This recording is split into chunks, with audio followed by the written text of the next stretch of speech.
What's up, guys? I'm Chris Spags here, back with another Four Corners video for today's 14-game MLB main slate, courtesy of Osmo.com. At least 14-game slates require all the brain power and support you guys can drum up for me. So right now, like this video and leave a comment down below. Oh, it's that time. The double dong pick you have for today's slate. Now, yesterday, ironically, even though it was a much shorter slate, we had a lot more guys hitting 2 home runs than we had on Friday, in which we had all the teams playing. But that's just how it goes sometimes. Welcome to the wonderful world of baseball, where anything can happen on a given night, both good and bad. So like this video, comment your double dong pick down below, and if you are correct, you will get a special shout out in tomorrow's Four Corners video. The first corner I'm going to hit on has been one of the thorniest ones to navigate recently. The top pitchers on today's slate, and Justin Verlander going against Chicago White Sox is going to be the number one owned pitcher industry-wide. He gets 2.8 implied runs going against him, which is the lowest on today's slate, and Verlander, as I mentioned, will be top owned with 44% on DraftKings, 25% on FanDuel, and 47% projected for him on Yahoo. Verlander continues to have elite strikeout stuff with 10.8 Ks per nine and a 14.5% swing strike rate, despite some home run struggles with a 4.4% rate allowed on the year,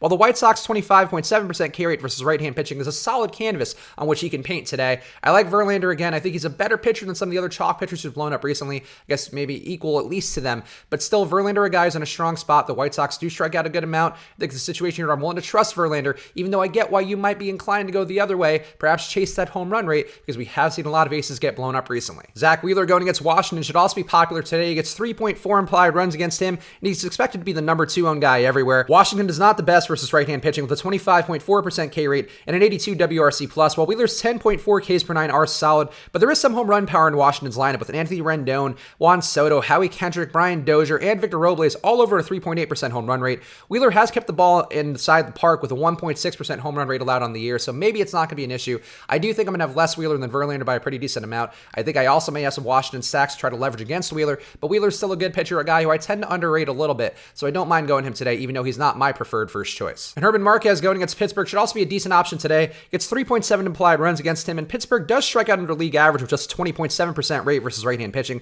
but Marquez's 13.8% swing strike rate and 9.1 Ks per 9 do offer some upside. There's not much dangerous power for Pittsburgh other than Josh Bell, who's been murdering the ball with a 7.4% home run rate and a 364 ISO on the year. Marquez's price is down. I think that's what makes him most appealing to me here. It's a spot here where I don't mind getting some Marquez in there. I think he's another strong guy, and one of 2 Hermans I like quite a bit today. On to the next corner, the top stacks of today's slate, and a Yankee stack going against David Hess should be both popular and have some decent production going their way. They get 5.8 implied runs in their favor, and Hess's 8.1% home run rate this year is the worst on the slate, while his 5.7 xFIP and 7.8% swing strike rate aren't far behind. The Yankees have an 11.6% chance of being the top stack according to our top stacks tool at Osmo.com, but they're only projected for 7% aggregate ownership due to some rising prices, and they have some hot hitting for guys like Gleyber Torres, which is driving their prices up. I think it's still a good spot here to go to the Yankees. I have one of the guys as one of my favorite one-offs on the day I'll talk about later. The Yankees are a team who's in a good spot. They're in a good home run hitting park. It's a good situation all around versus a guy in David Hess who really doesn't have a lot to offer. A Seattle stack going against Lance Lynn also interests me today with 5.4 implied runs in their favor. Seattle's the projected highest owned stack on the day with another warm game at Texas,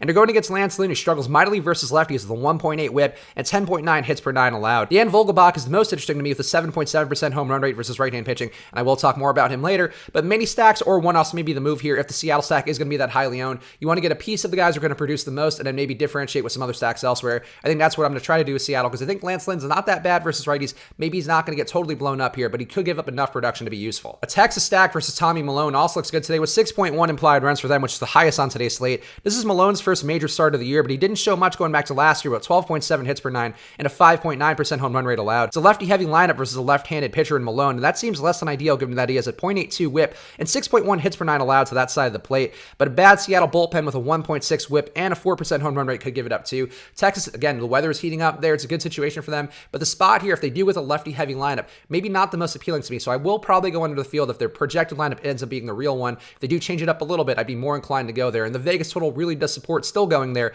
even though the lefty-lefty matchup may not be the best. Now onto the lower-owned options on today's slate, and a Houston stack going against Dylan Covey fits that criteria. They get 5.7 implied runs in their favor, and Covey's limited hard contact well to 25% rate, but a 6.4% swing strike rate, 3.3 Ks per 9, and 7.3 xFIP could mean a lot of opportunity for an elite Houston lineup. The prices for the top 4 are tough if you're pairing them with a high-priced pitcher, but Houston's been a positive home run park in 2019 with George Springer, Alex Bregman, Michael Brantley, Carlos Correa, and Aledmys Diaz all over a 5% home run rate this year. You are paying a premium for these guys, but you're going against a bad pitcher and a positive home run park, which people don't seem to realize has been a positive home run park on the year. I think it's a good spot to go to Houston if you can't afford to pay for them, even though it's probably going to take you out of the Verlander, Wheeler tier of guys. I did say I like the second Herman, and here he is, Domingo Germán going against Baltimore. is a guy I like today as a lower owned option. He gets 3.7 implied runs against him, and Baltimore does strike out under league average with a 22.5% rate, but Herman's 13.3% swing strike rate and 36.8% chase rate are among the best. Baltimore lit up J.A. Happ, who looked brutal yesterday, and I apologize for having him in the video because he was terrible. I had him in a few lineups, and I really regret it, so I apologize if you put him on as well.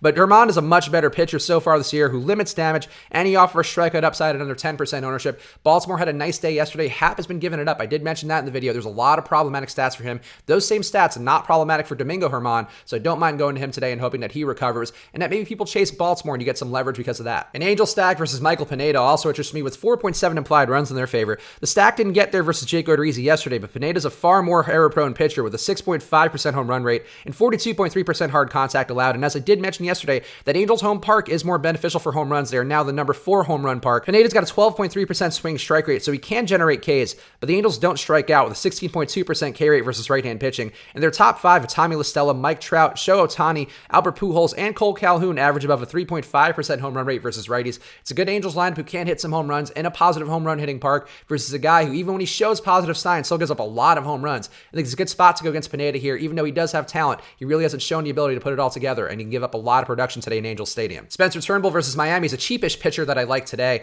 Gets 3.7 implied runs going against him, and Turnbull's had an underrated 9.3 Ks per 9 and 11.8% swing strike rate versus a Miami team who still has a .091 ISO, 64 WRC plus, and a 26.6% K rate versus right-hand pitching. A lower Vegas total of 3.4 implied runs should move people towards a slightly higher priced Matt Strahm of the Padres, especially after Chris Paddock's solid day versus Arizona yesterday. I think Spencer Turnbull's a little safer. I think the fact that Miami blew up Jacob deGrom within the last week shouldn't scare you away. Turnbull, not a great pitcher, not as great as Jacob deGrom is on paper, but still a guy who can get strikeouts in this Miami lineup. Perhaps going to take him a little bit lightly and not have that production, the same as they have all year. And on to the last corner of today's slate, the one-offs, and Dan Vogelbach going against Lance Lynn is a guy I intimated at earlier who is one of my top one-off picks. Lance Lynn's 1.7% home run rate versus lefties should be boosted by the matchup in Texas, while Vogelbach smacks righties around with a 326 ISO, 172 WRC plus, and as I mentioned, a 7.7% home run rate. This is also arguably the least flattering photo I've ever given a guy, so I apologize, Dan, but I still support you. I don't want to see you making this face today. I want to see you thriving in the sun, so go get it done versus Lance Lynn, Dan Vogelbach. And Gary Sanchez versus David Hess is also a one-off I like a lot.